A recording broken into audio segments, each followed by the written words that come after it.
Hello दोस्तों, हम Lucent का रिवीजन चल रहा है। 4 नंबर हम पढ़ा रहे हैं। आप रिवीजन के दृष्टि से इसको पढ़िएगा, क्योंकि अब बहुत कम समय है। तो बिहार दरोगा का आप इसका क्वालिटी बढ़ा लीजिएगा अगर ना दिखे साफ तो। और इसका रिवीजन करना बहुत ज़रूरी है। तो चलिए हम 4 नंबर आज स्टार्ट कर रहे हैं। सिंधु घाटी सभ्यता का खोज निकालने में जिन 2 भारतीयों का नाम जुड़ा है वो दयाराम साहनी और खालदास RD बनर्जी जिसको बोलते हैं। आपको 36 नंबर का देख लीजिएगा।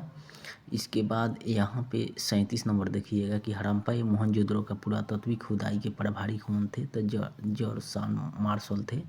मोहनजोदड़ो वाला सर जॉन मार्शल याद रखिएगा।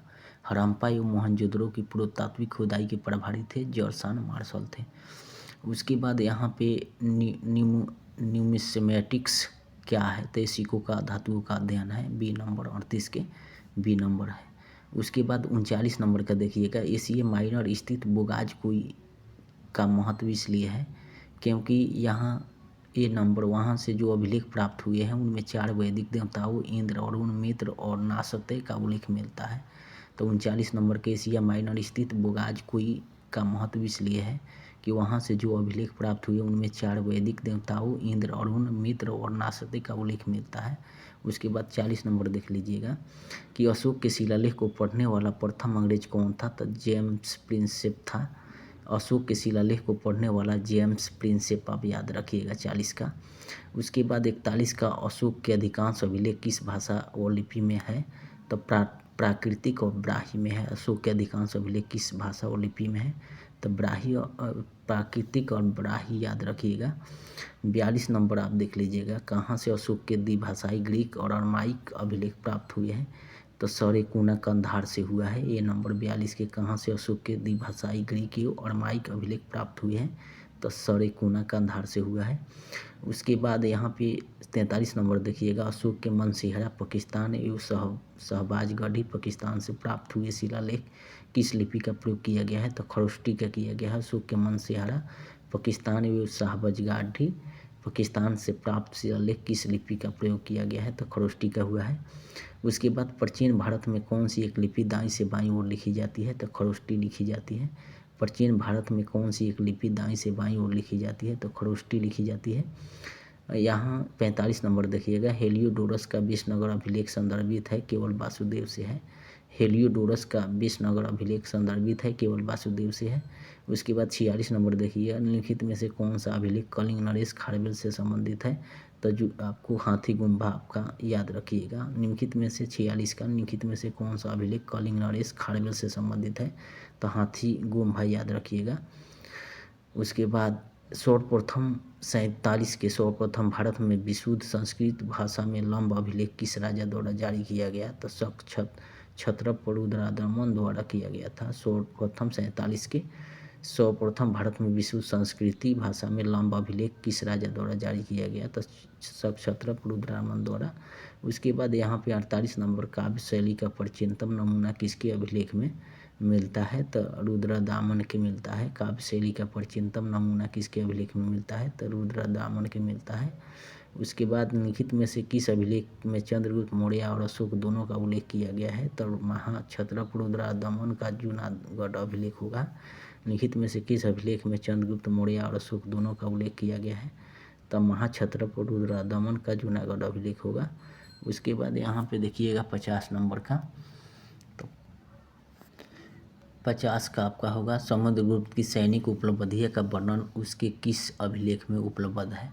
तो प्रयाग में है। समुद्रगुप्त की सैनिक उपलब्धियों का वर्णन उसके किस अभिलेख में उपलब्ध है। तो आपका प्रयाग होगा। आपको 51 का प्रयाग प्रसती अभिलेख का लेखक हरिसेन किस शासक का दरबारी कवि था। तो समुद्रगुप्त का था। प्रयाग प्रसती अभिलेख के लेखक हरिसेन किसके शासक का दरबारी कवि था। तो समुद्रगुप्त का था। उसके बाद यहाँ पे 52 नंबर देखिएगा। मेहरौली दिल्ली स्थित लौह स्तंभ का निर्माण किस सदी में हुआ था। तो चतुर्थ सदी में हुआ था। मेहरौली स्थित लौह स्तंभ का निर्माण किस सदी में हुआ था। चतुर्थ सदी में हुआ था।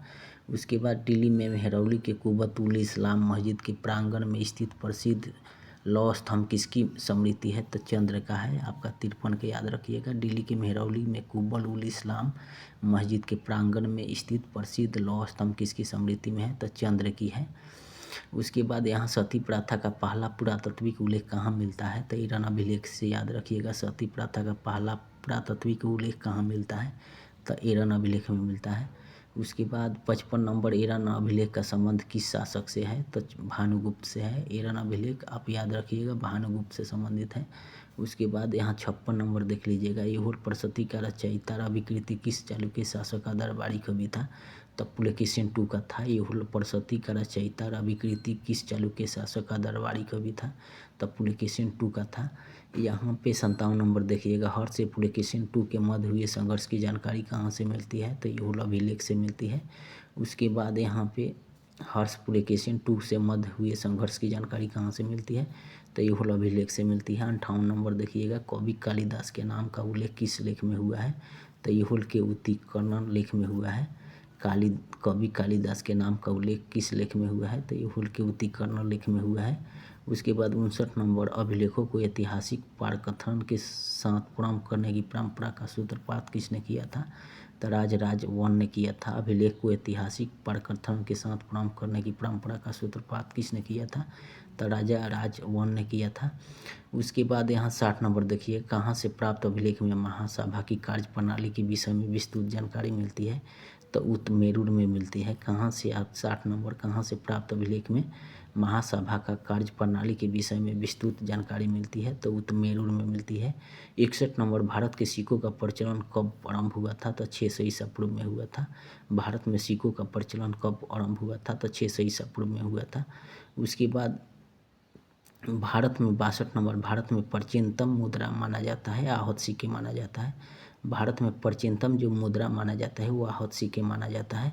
उसके बाद भारत में सर्वप्रथम स्वर्ण मुद्राएं किसने चलाई थी, तो इंडो बैक्टीरियन ने चलाया था। भारत में सर्वप्रथम स्वर्ण मुद्राएं किसने चलाई थी, तो इंडो बैक्टीरियन को याद रखिएगा। उसके बाद 64 नंबर, लिखित में से किसने सोने के सर्वाधिक शुद्ध सिक्के जारी किए थे, तो कुषाण किया था। शुद्ध सोने का सिक्के कुषाण ने किया था, सोने के शुद्ध सिक्के।